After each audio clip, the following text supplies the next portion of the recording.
¿Qué tal? ¿Cómo les va?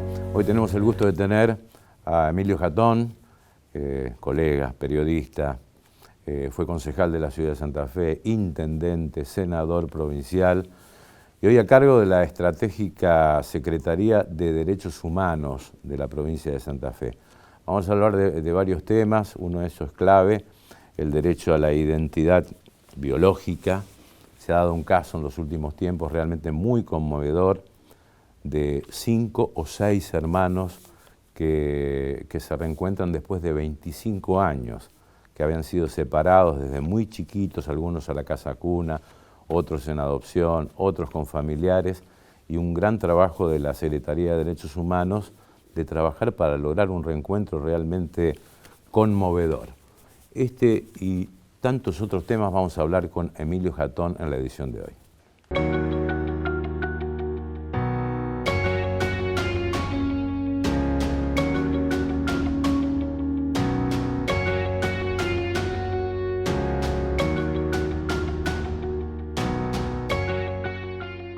Hola Emilio, ¿cómo te va? Hola Guillermo, un gusto verte y un gusto escucharte y estar contigo. ¿Extrañas el periodismo? A veces sí, por el hecho de que me cuesta estar en el otro lugar y además me gusta interpelar, porque a través de la herramienta que tiene el periodismo se logran muchísimas cosas. Pero hoy tengo otras herramientas, pero se extraña. Sí, lo que pasa es que desde la función pública es otro grado de compromiso también, ¿no? Sí, sí, y con otras herramientas también. El compromiso está atado a las herramientas que te da el Estado. Entonces lo que hay que hacer es juntar las dos cosas y usar las herramientas del Estado. ¿Coincidís en que el tema de derechos humanos es un concepto mucho más amplio que recordar un 24 de marzo? Sí, claro. La historia argentina lo ancló con el 24 de marzo. Argentina marca la historia latinoamericana y mundial a través de lo que pasa un 24 de marzo, el juicio de las juntas y todo lo que fue poner en escena los derechos humanos. Pero los derechos humanos también evolucionan, nacen después de la guerra mundial, pero nacen siendo individuales y hoy son colectivos y hoy abarcan a mucha gran parte de la vida de los ciudadanos. Digo, no se puede anclar, pero tampoco olvidar el 24 de marzo. Entonces hay que salir de que la centralidad la tenga un 24 de marzo sin dejarlos de tener una importancia, pero abrir el camino. Un caso conmovedor en los últimos tiempos, pero quiero que lo comentes vos, ¿no? Estos hermanos que se reencuentran, ¿cómo fue la historia? Y son muchas de las historias que llegan a la Secretaría de Derechos Humanos y yo me involucro personalmente en cada una de ellas. Cuando llegué me empecé a mirar un registro que hay allí, porque hay una ley provincial, la ley desde el 2017, que le da una participación en el Estado en la búsqueda de personas. Y eso también había quedado anclado a la búsqueda de identidad en el 24 de marzo. Digo, las secretarías buscaban personas, nietos y hijos de las abuelas y estaba anclado por ahí. Pero la ley de 2017 es muy amplia y le da una facultad al Estado para que represente, acompañe y ayude en esa búsqueda de identidad, que es un derecho fundamental, conocer la identidad de cada uno de ellos. ¿Y cómo fue el caso? Contanos. El caso fue que después de deambular por muchas organizaciones, instituciones, porque hay algunas organizaciones ONG de buscadores, pero que no tienen herramientas y no pueden llegar al final, pero son el inicio de todo. Llega a la Secretaría una de las hermanas, planteando que ellos sabían y que habían agotado las circunstancias en otros lugares, sabían que tenían más hermanos porque en algún momento de la vida habían estado todos juntos y sobre todo en casa cuna habían estado todos juntos. Pero que tenían ganas de reencontrar, de armar de nuevo su familia. Bueno, el trabajo es artesanal, Guillermo, hay que ir al Hospital Cuyen, mirar todos los nacimientos, hay que ir al registro civil, papel por papel para ver qué documento, hay que ver muchas veces los libros de parteras que anotaban los nacimientos, pero que no llegaban al registro civil. Bueno, todo eso se empezó a ir y a eso le sumamos el registro de adopción de casa cuna. Y empezamos a investigar hasta que llegamos a lo que es la conformación total de la familia. Uno vivía en un lugar, otro vivía en otro lado, pero nadie lo sabía. Entonces, después de todo, de tener esos datos, hay que empezar a hablar con ellos. a ver si quieren, a ver si... Claro. Porque en esta historia que vos comentás, hay alguien que todavía lo está mirando desde afuera y no se juntó con los hermanos, porque cree que su vida actual merece estar anclada en la actualidad y no en el pasado. Estamos trabajando para ver si podemos juntar a los 5 hermanos todavía, que no se han juntado todos.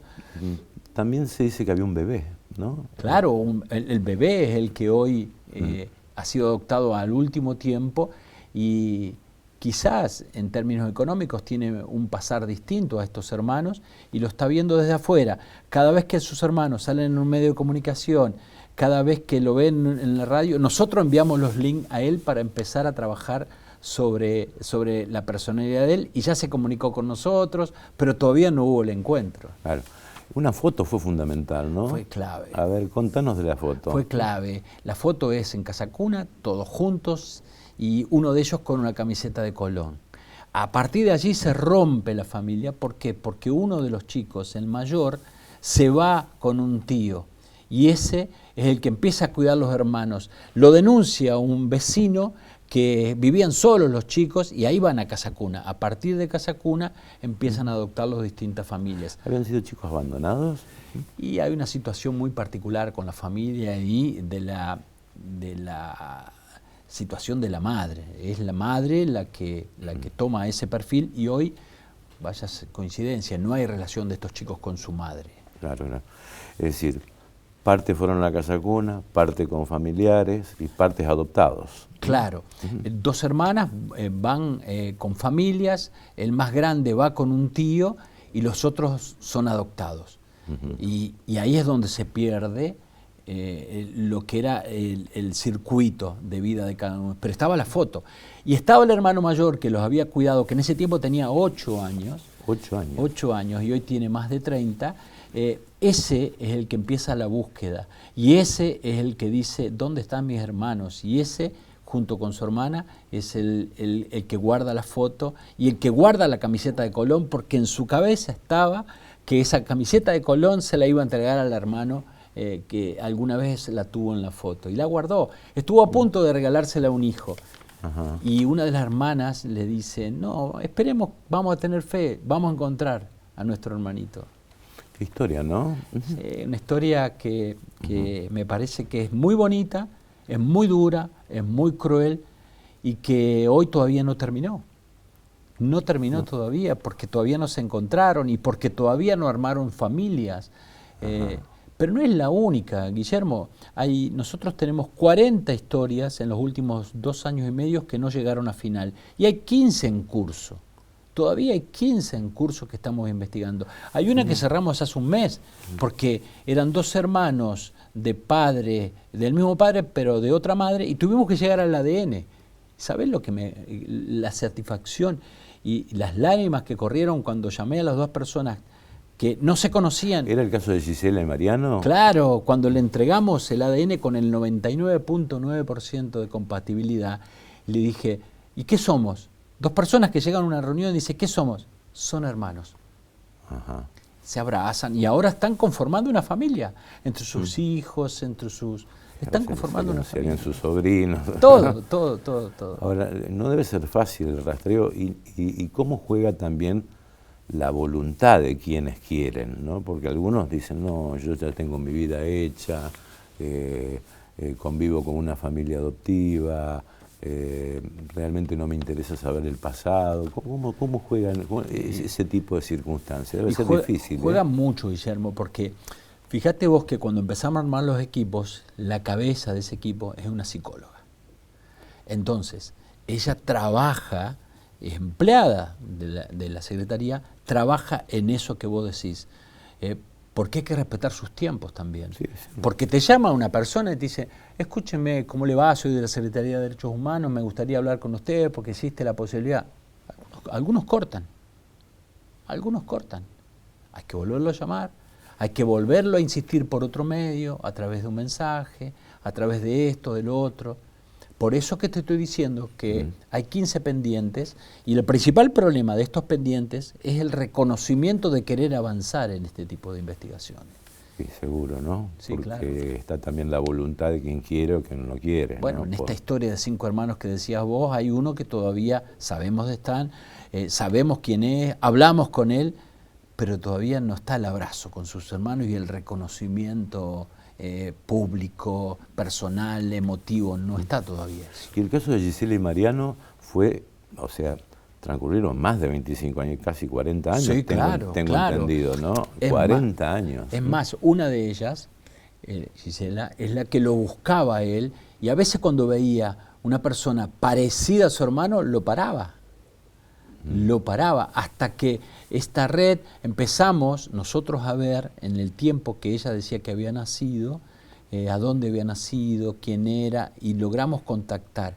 Y logramos empezar a ver que los dos tenían una unión en particular, que era una persona, un padre, que era una persona que era taxista, que tenía una vida nocturna, que tenía muchas relaciones con personas femeninas, y ahí empezamos a atar, hasta que le pedimos a ellos si estaban de acuerdo con hacer un ADN. Lo hicimos y dio el 99.9%. O sea, son hermanos. Son Pero hermanos. aparte hoy se reconocen, se abrazaron, empezaron a reconstruir cosas, porque no te olvides que tuvieron vidas totalmente paralelas. Solo el padre sabía. Solo el padre sabía que había estado con una mujer y que había tenido un hijo y había estado con otra mujer y había tenido una hija. Y el padre había muerto.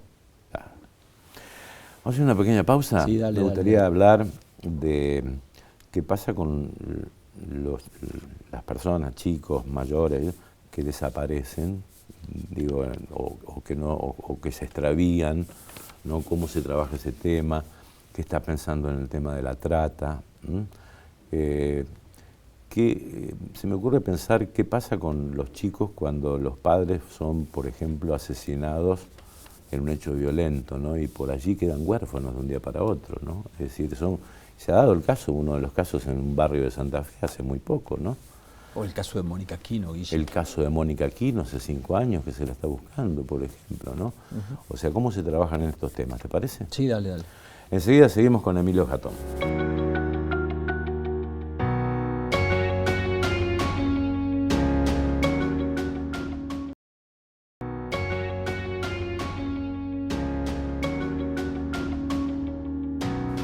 Bien, seguimos con el licenciado Emilio Jatón, secretario de Derechos Humanos de la provincia de Santa Fe, después de esta interesante parte donde, bueno, relató la búsqueda y el reencuentro. Preguntarte, Emilio, ¿qué pasa con aquellas personas que están extraviadas o desaparecidas? Uno, o sea, recuerda de nuestra época periodística lo que fue la conmoción del caso Bruno Gentiletti, por ejemplo, Claro. que todavía siguen los registros de búsqueda. Sí, claro, es uno de aquellos históricos que nunca aparecieron, digo. Hoy tenemos Elian en Córdoba, tenemos Loan también en Córdoba, en Córdoba y Corrientes. Y Corrientes, claro. El tema de la búsqueda tiene muchas aristas porque depende de la búsqueda. ¿Por qué? Porque para que un caso termine como trata, lo tiene que determinar la justicia federal, es un delito federal. Si no es búsqueda de personas, siempre. Hoy Loan es búsqueda de persona todavía. Elian es búsqueda de persona. Ninguno ha sido catalogado en términos jurídicos como caso de trata. Entonces, la búsqueda, como decías, cumple una función muy importante en el circuito. Y las búsquedas tienen distintas aristas, porque, por ejemplo, nosotros tenemos a razón de 4 o 5 pedidos diarios de búsqueda. Diarios de búsquedas, y la mayoría, digo, en un 99%, tienen que ver con aquellos conflictos familiares. Mira, te cuento algo que nos pasó esta semana. Esta semana una persona publica la foto de su hijo que lo estaban buscando. Nosotros nos llega a través de lo que son las redes, contactamos con el fiscal, empezamos el circuito y el chico estaba en el piso de arriba y nunca se había ido de su casa. Eso es un caso. Los otros casos muchas veces son con conflictos familiares. ¿Y cómo es la búsqueda? Bueno, lo primero que hay que hacer es la denuncia. Si no hay denuncia, no hay búsqueda. Entonces, a partir de la denuncia, nosotros podemos empezar a trabajar. ¿Qué hacemos? Lo primero que hacemos, contactamos con los padres, los abuelos, los tíos. Empezamos a ver una red, la red del teléfono celular de su amigo, de su tío, de su amante, y empezamos, porque muchas veces, ahí ya toma intervención también la fiscal. Claro. Para que nosotros publiquemos una foto en derechos humanos, la fiscal tiene que dar la orden. Nosotros no podemos publicar una foto, sí lo hacen las ONG, que no nos dé la orden la fiscal para publicar la foto. Pero sí lo que hacemos es colaborar en la obtención de datos para transferir a la fiscalía para que investigue. ¿Por qué? Porque la gente, un padre, un tío, no quiere hablar con un fiscal. La madre no le va a dar el teléfono del novio al fiscal, quizás, pero sí se lo da al personal de derechos humanos. Y ahí es donde nosotros trabajamos como ayudantes de lo que sería la justicia en la obtención de datos. Y después nosotros seguimos el caso y lo que tratamos de dar es herramientas a la familia en términos psicológicos. Por ejemplo, el caso de Mónica Aquino. Caso de Mónica Aquino. Bueno, Mónica Aquino desaparece y hoy no es un caso de trata, es búsqueda de personas. ¿Cómo intervenimos nosotros, más allá de la publicación, de la búsqueda? Hoy estamos acompañando en todo sentido a la madre de Mónica Aquino, que se hizo cargo de los hijos de Mónica Aquino, que tienen problemas psicológicos los hijos de Mónica Aquino. Entonces, acompañamos en ese proceso. Hoy hay una psicóloga que nosotros pusimos a trabajar para los hijos de Mónica Aquino.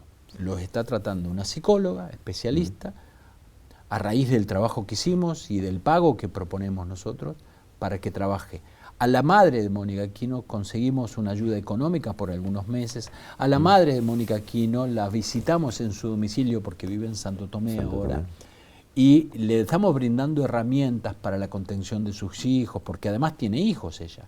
Conviven todos en una casa. Hace muy poco le aportamos elementos tecnológicos para que los chicos puedan desarrollar su vida también. Ese seguimiento lo hacemos. Y en los casos de trata que ya salieron de la prostitución, nosotros tenemos la obligación de hacer el acompañamiento de vida.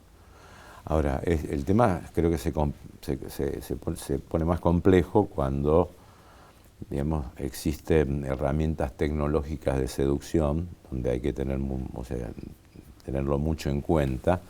Y también me imagino pensar, porque he conocido casos de consumos problemáticos donde se seduce a través de la droga para capturar la voluntad de chicas que desaparecen del hogar, se van con algún novio, etcétera. Son dos problemas que son difíciles de abordar, ¿no? Sumarle uno más, Guille, que cuando una persona es mayor dice yo lo hago por mis propios medios, a mí nadie me obligó. Por eso la ley ahora te determina que no existe la posibilidad que alguien diga que ha tenido solamente la decisión personal. Tiene que haber captación, traslado y explotación. Ahí se conforma la trata.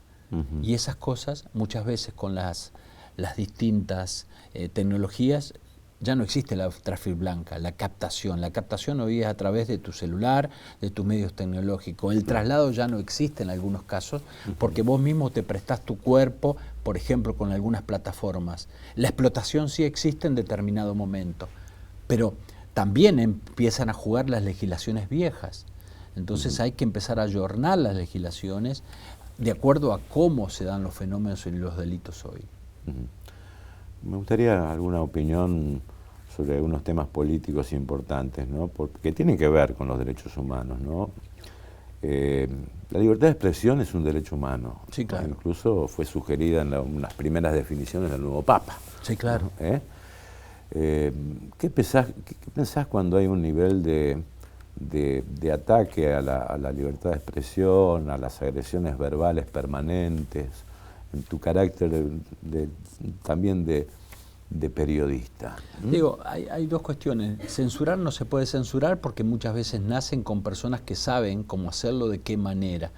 Me parece que hay que empezar a buscar mecanismos de contrarrestar eso, ¿viste? Hay que empezar a trabajar, ahí cumplen una función los medios.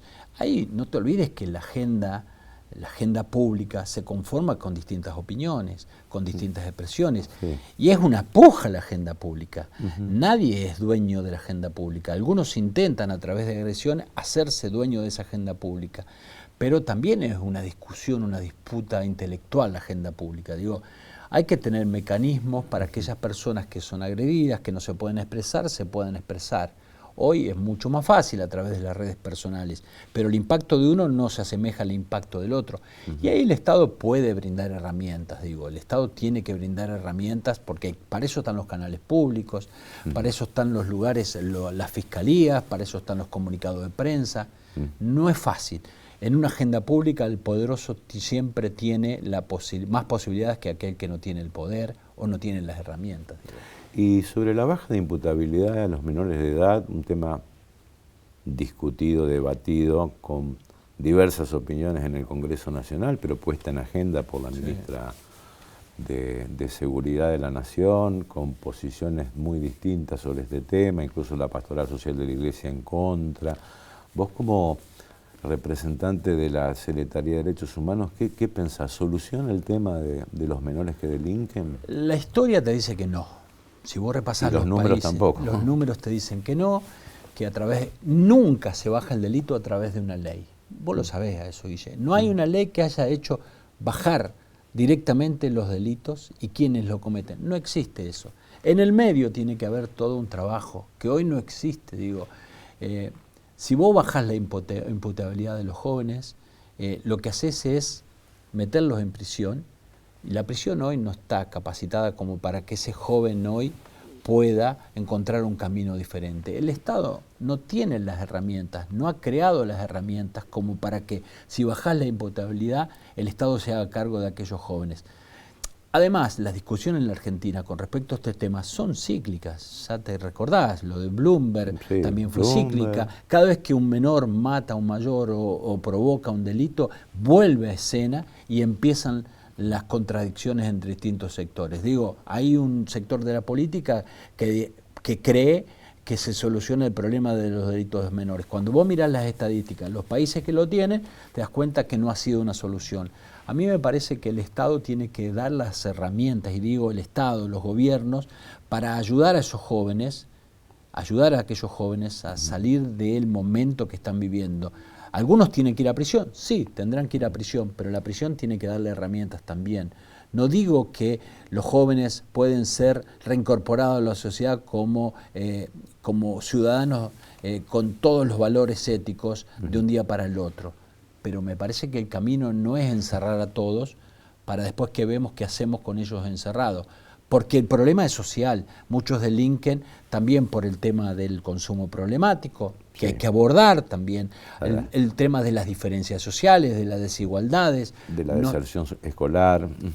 Todo eso es donde el Estado tiene que ir agarrando. Digo, ¿de qué sirve que una ley haga un corset sobre un grupo de jóvenes si el mismo Estado no les está dando las herramientas? Digo, a mí me parece que la discusión hay que darla, sí hay que darla, pero no hay que darla entre blancos y negros. Hay que darla a la discusión, pero en distintos ámbitos. Una materia tan fundamental como es la de derechos humanos, que engloba a la mayoría de los derechos, ¿no? Sí, claro. ¿Tenés presupuesto en tiempos de ajuste o estás conforme con el presupuesto de la Secretaría? Mira, este gobierno ha tomado una decisión. La Secretaría de Derechos Humanos no depende del Ministerio de Justicia, no depende de ningún ministerio, depende directamente del gobernador. Ajá. Por eso yo estoy sentado en gabinete y estoy dialogando con todos los ministros, tengo relación con todos los ministros para cuando necesito algo. Y un dato que no es menor, tenemos partidas especiales para la ayuda en la reinserción de vida de los casos de trata, tenemos partidas especiales para los espacios de memoria. Por ejemplo, en Funes hay una casa donde hubo torturas, es un espacio de memoria, estaba destruida hace 6 años, 5 años, llena de malezas. Hoy presentamos el proyecto para que ese lugar sea un espacio de memoria. Hay una inversión de mucho dinero, de muchos millones de pesos por parte del gobierno provincial para volver a ese lugar como espacio de memoria y allí hacer actividades culturales, allí llevar a la gente para debatir. ¿Qué hicimos? Cuando llegamos arreglamos la cuarta estaba casi cerrada. Sí. Hoy está llena de jóvenes discutiendo. Los sábados hay un encuentro que se llama Espacio de Memoria y debaten los jóvenes. Hoy no hay más turno para las escuelas secundarias para que vayan a visitar a la cuarta durante los meses de julio y agosto, por ejemplo. Emilio, muchas gracias por la visita. Guillermo, muchas gracias a vos, te veo muy bien. Gracias. Te veo muy bien, muchas gracias. Bueno, trabajaron con nosotros Jessy, Selene y Pipo, así que le agradecemos también. Nos despedimos hasta nuestro próximo encuentro.